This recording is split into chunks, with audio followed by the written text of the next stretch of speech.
Hola amigos oyentes, bienvenidos al canal Lecturas de Poder, escuchar, oír, ver. Libro Gurdjieff, Anatomía de un mito. Autor James Moore. Tercera parte, capítulo 12. Santa negación. Período que abarca verano de 1931 al 6 de marzo de 1935. Apartado 3. En junio de 1934, Gurdjieff y su bella alumna Olga Ivanna, con su nuevo esposo, el genial arquitecto Frank Lloyd Wright, tuvieron un decisivo encuentro en Taliesin, Spring Green, Wisconsin. Hacía una década que Olga Ivanna se había separado de su maestro, y en todo ese tiempo su fidelidad jamás vaciló.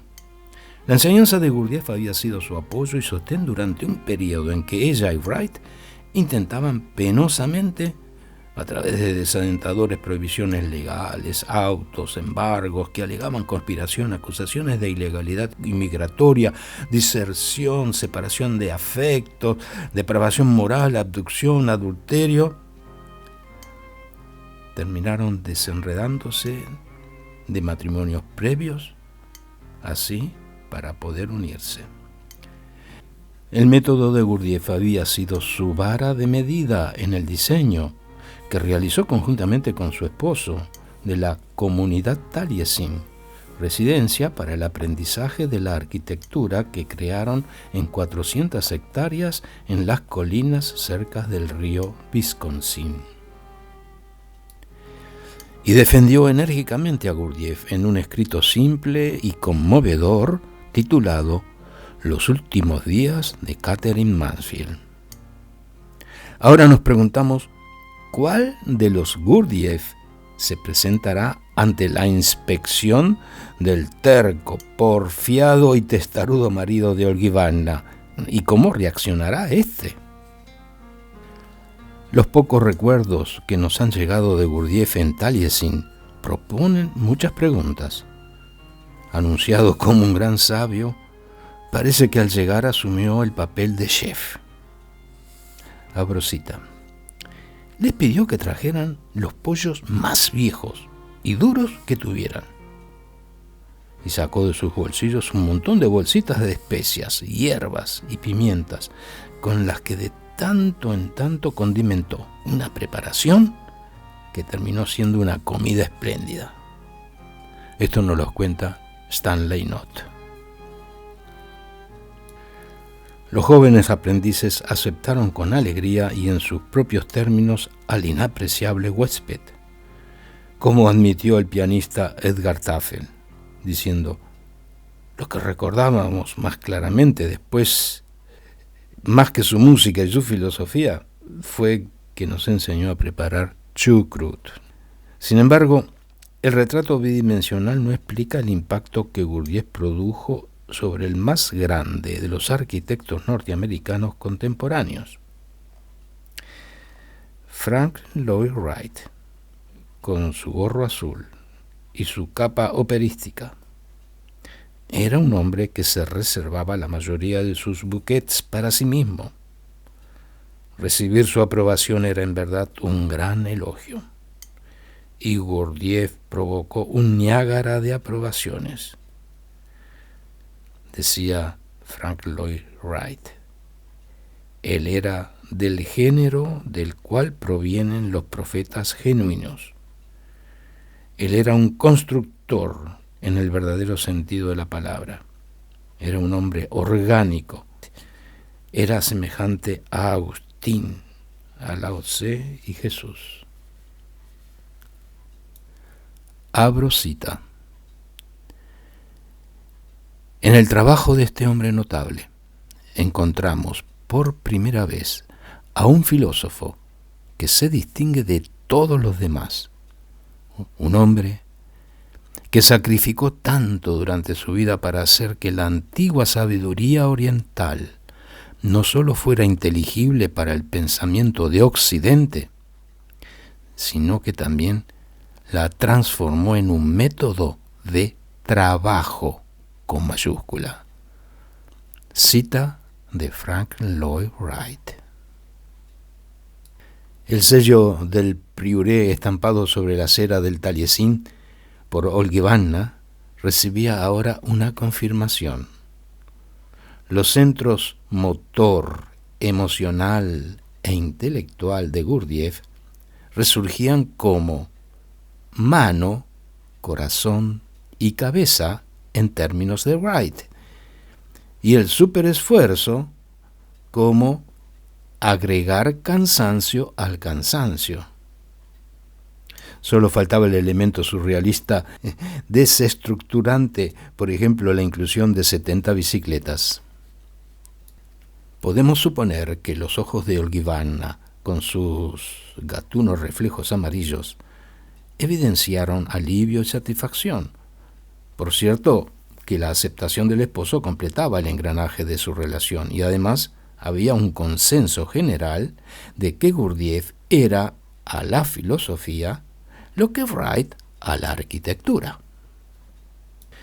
Si Gurdjieff llegó a sentir algún tipo de tentación de abusar de la hospitalidad recibida, por ejemplo, jugar al eremita ornamental, es evidente que se resistió a hacerlo. Sin embargo, le agradaba Taliesin y la respetaba, considerándola como la cara aceptable de Norteamérica, casi como algo que existe en Norteamérica aunque no le es propio. La idea de crear un Prioré, entre comillas, en el lejano oeste, que alguna vez le había parecido totalmente ridícula, le parecía un poco menos ridícula ahora. La idea de que el emisario del monasterio Sarmuk pudiera haberse instalado en Taos, 190 kilómetros al norte de Albuquerque, que su entorno de alumnos pudiera haber estado formado por hispanoamericanos con aditamentos de indios Hopi, navajos, apaches, comanches, era en cierto modo difícil de aceptar. Pero el hecho es que desde Taliesin, en el verano ardiente de 1934, envió urgentes señales a Mabel Doge Lujan para que le cediera la casa de campo en Nuevo México que le había sido ofrecido en enero de 1926 y que en su momento no aceptó. Teniendo en cuenta de que Mabel tenía ahora 55 años y que su ardor por Jem Tomer no se había enfriado, considerando además que su amigo D.H. Lawrence había trabajado industriosamente para socavar su confianza en Gurdjieff, no es de sorprender que el 18 de agosto simplemente le respondiera que la oferta ya no era vigente y adiós. Al reaparecer a fines de septiembre en el Great Northern Hotel de Nueva York, Gurdjieff tuvo que enfrentarse a un nuevo episodio de la intrusión de los medios. El escritor y escultor de poco peso Rom Landau llegó al cuarto 217 codiciando difusión, cargado de rumores e historias sensacionales y fatalmente satisfecho de sí, diciendo y pensando: no me dejo influenciar fácilmente por seducciones telepáticas, ningún médico, ningún hipnotista logró hipnotizarme jamás. Así decía Landau. Gurdjieff entró inmediatamente en acción con un irritante exceso de hospitalidad. Toma, te doy cigarrillos, magníficos cigarrillos, insistía, verdaderos cigarrillos turcos y rusos. ¿Qué dices? Ven, son buenos, prima. Si no fumas esto, puedo darte lo que llaman cigarrillos que no se fuman. Si bien Landau no cedió, su temperamento escéptico no lo defendió de la emanación de Gurdjieff. Y dice, abro la cita: estaba empezando a sentir una clara debilidad en las partes inferiores de mi cuerpo, desde el ombligo hacia abajo. Después de unos 20 o 30 segundos, tuve una sensación en el estómago de nerviosismo agudo, que casi llegaba a ser miedo y dolor físico. Me di cuenta de que si trataba de incorporarme, mis piernas no me iban a responder y me caería al suelo. Esto lo dice Rom Landau. Casualmente, la copia del Herald que Gurdjieff le dio a Landau debe haber sido una de las últimas que distribuyó. Pocas semanas después se puso en contra de su propio libro, en virtud de que su raison d'être era inexplicable. Después de reflexionar, sin alusión a la radiografía, telepatía, telepsí y la ciencia completa de la magia negra y blanca, Gurdjieff resolvió suprimirlo, diciendo: si ustedes aún no han leído El Heraldo del Bien que Vendrá, bendigan su buena suerte y no lo lean. Esto lo dice Gurdjieff en La vida real solo cuando yo soy. En el caso de Landau, la provisión llegó demasiado tarde. Gurdjieff, el, entre comillas, mago negro, ya había saciado sus expectativas periodístico-sensacionalistas. El lunes 6 de noviembre de 1934 fue un día que comenzó muy bien, pero terminó muy mal. Gurdjieff se levantó temprano y fue hasta el chill del Columbus Circle, y así comenzó a bosquejar la introducción de su libro La vida no es real, sino cuando yo soy. Esa mañana me sentía como un caballo fogoso al que hubiesen dejado libre después de estar meses en su cuadra. Qué estado tan contrastante respecto precisamente 7 años atrás, cuando, acostado sin poder dormir, preso de un torbellino de pensamientos opresivos, respecto a la escritura de sus libros, eso lo dice Gurdjieff, ¿no? Respecto a la escritura de sus libros había llegado a contemplar la idea del suicidio. A las 11 de la mañana, en medio del fragor de una estimulante discusión filológica acerca de la distinción entre sufrimiento voluntario y sufrimiento intencional, recibió una llamada telefónica por la que le informaban que durante la noche anterior había muerto Orage de un ataque cardíaco. Durante los siguientes 2 meses, Gurdjieff no escribió ni una palabra. El dolor que pudo haber sentido por la pérdida de su superidiota fue constantemente interrumpido hasta el punto de distraerlo por completo. Casi nadie se acercaba a él sin murmurar: «Oh, no sabe cuánto siento lo del señor Orage». En Nueva York, donde el espíritu de Orage rondaba de manera tan palpable, le era imposible trabajar sin interrupciones. En enérgica acción evasiva se dirigió en primer término a Washington, luego a Boston, luego a Chicago y finalmente al sur. No había caso. Donde quiera que intentaba huir, montones de personas ansiosas lo acechaban con sus frases estereotipadas, clasificadas bajo el rubro de condolencias. La mecanicidad vacía de las frases las privaba de sentido. Entre la gente del sur, que me expresaba su famosa simpatía, estaban quienes no solo no habían visto jamás al señor Orage, sino que ni siquiera habían oído hablar nunca de él.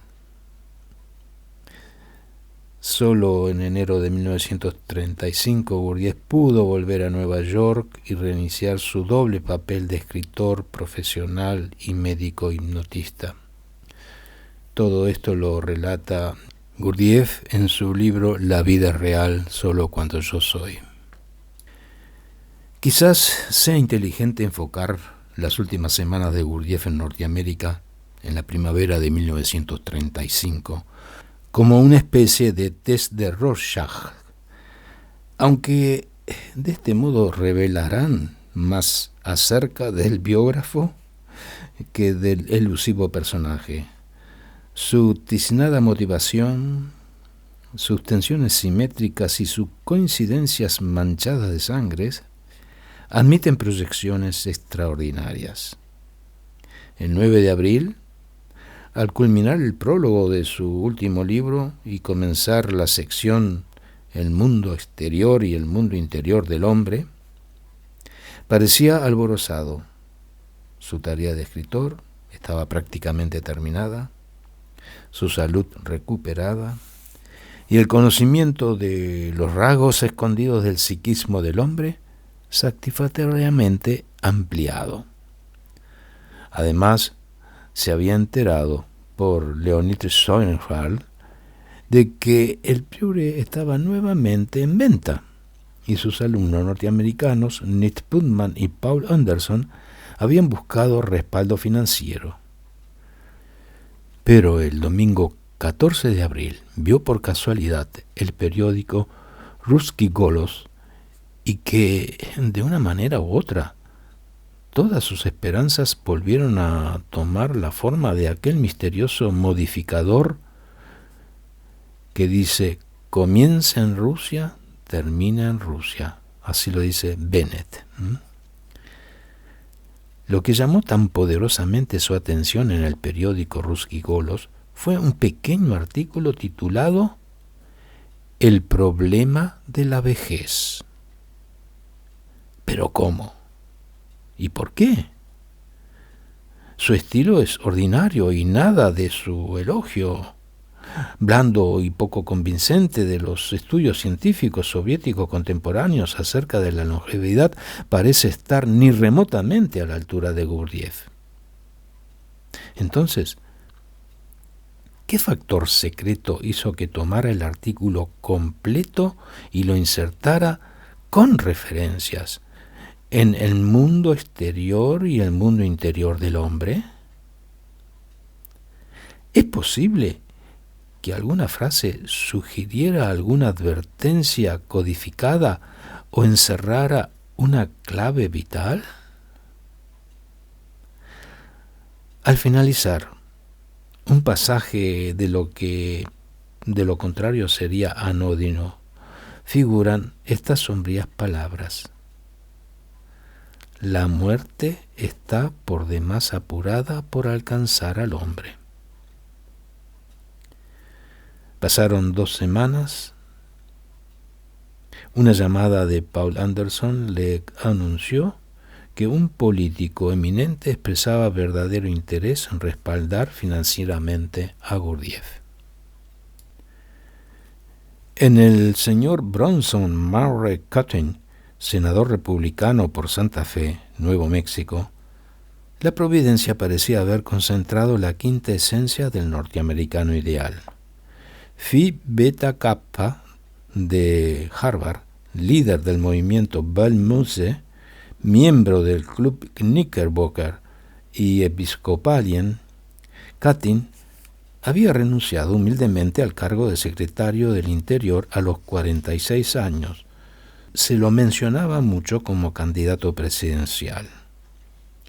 Gurdjieff estaba bien predispuesto hacia este tipo de personas, diciendo: los norteamericanos son más receptivos porque todavía no encerrados en sí. Son ingenuos, estúpidos quizá, pero todavía reales. Esto lo cuenta Fritz Peters. Con espíritu confiado, emprendió un viaje a Washington para encontrarse con el benefactor enviado del cielo. Sin embargo, un pequeño evento. Bronson fue retenido inesperadamente en Santa Fe. Lo puso a la defensiva, impaciente como nunca antes se lo había visto, dando prueba de una singular actitud interior hacia mí se multiplicaban mis numerosos enemigos. Así lo cuenta en La vida real, solo cuando yo soy. Después de un par de tensos días en el hotel, envió a Anderson a la embajada soviética para que averiguara si lo dejarían regresar a Rusia y enseñar allí. Asombroso. Y Dmitri y Sofía Ivanovna, que estaban en Francia, y Jeanne de Salzman, y él aún no había publicado Belcebú con su poco disimulada diatriba contra Lenin, y el Prioré que esperaba ser recuperado con los fondos de Bronson, y la misión de Gurdjieff en Occidente. Agreguemos a esto que la escena rusa desde entonces era particularmente peligrosa. El asesinato de Sergei Kirov en diciembre de 1934 había puesto en movimiento una ola de terror que, culminando con la gran purga de Stalin, eliminó 10 millones de vidas. Solo una necesidad extraordinariamente aguda podía haber inducido a Gurdjieff a pensar en volver a Rusia. Por ejemplo, que la muerte tuviera demasiada prisa por alcanzar a su maestro. La indeterminación final de esta figura singular del test de Rorschach debe prevalecer sobre la interpretación subjetiva. Pero hay un dato honesto que pide consideración. En 1934, aquel hombre notable, el lama Ahwan Dorjiev, fue exiliado de Bairat, Mongolia, a Leningrado. Tenía 81 años y la muerte estaba verdaderamente apresurada por llevárselo. Mientras Gurdjieff esperaba la decisión de Moscú, el senador comunicó la fecha de su próxima llegada a Washington.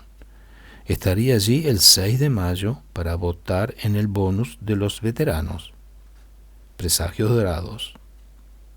El 6 de mayo, según el cómputo gregoriano y el uso contemporáneo, era equivalente al 23 de abril del antiguo calendario juliano, que Gurdjieff usaba invariablemente para los eventos sagrados e importantes. Entonces, según sus cálculos, el encuentro crucial sería el día de la coronación del Prioré, el día de San Jorge Víctor, el día de cumpleaños de Julia Ostrowska. Desgraciadamente, sin embargo, el 6 de mayo de 1935, exactamente 7 años después de que Gurdjieff hiciera su voto de alejar de mi vista a todos aquellos que de una manera u otra me hicieran la vida demasiado cómoda, le sobrevino una tragedia. El Skishiev número 323 de 2 motores que llevaba al senador de Albuquerque a Washington debía aterrizar en Kansas City a las 2:56 de la madrugada para cargar combustible.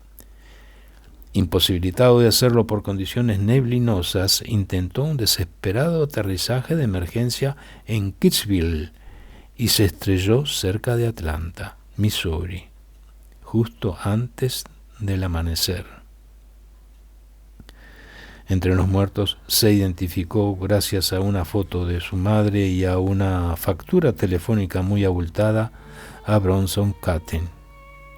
No llegó a saber qué lo golpeó, testificó Lyndon Butler, que ayudó a rescatar el cuerpo mutilado.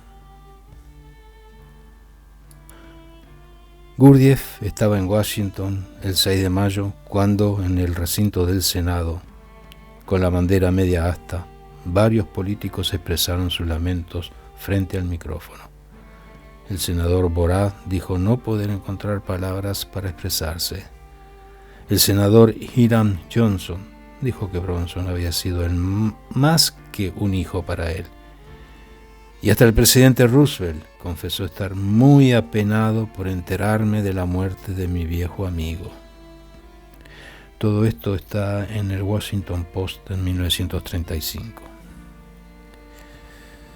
Sin duda lo estaba, sin duda todos estaban apenados, pero que alguno de ellos, exceptuando a la madre de Bronson, estuviera más apenado que Gurdjieff parece improbable. Un par de días después, el destino cerraba las puertas a la segunda alternativa de Gurdjieff. Puede regresar a la Unión Soviética, pero solo se acepta trabajar donde y en lo que le sea asignado, manifestó gravemente el embajador, y no puede enseñar nada. Esto lo aclara bien Bennett en su libro Gurdjieff haciendo un mundo nuevo. En este momento de intensa desolación, Gurdjieff, el escritor profesional, deja de existir, interrumpe el mundo exterior y el mundo interior del hombre y desecha sus prometidas, ansiosas y esperadas revelaciones sobre el monasterio Sarmung y las necesidades y las posibilidades secretas del cuerpo, del espíritu y del alma del hombre, el verdadero corazón de su esoterismo. Su narrativa personal se congela y la estructura se derrumba. Gurdjieff simplemente desaparece.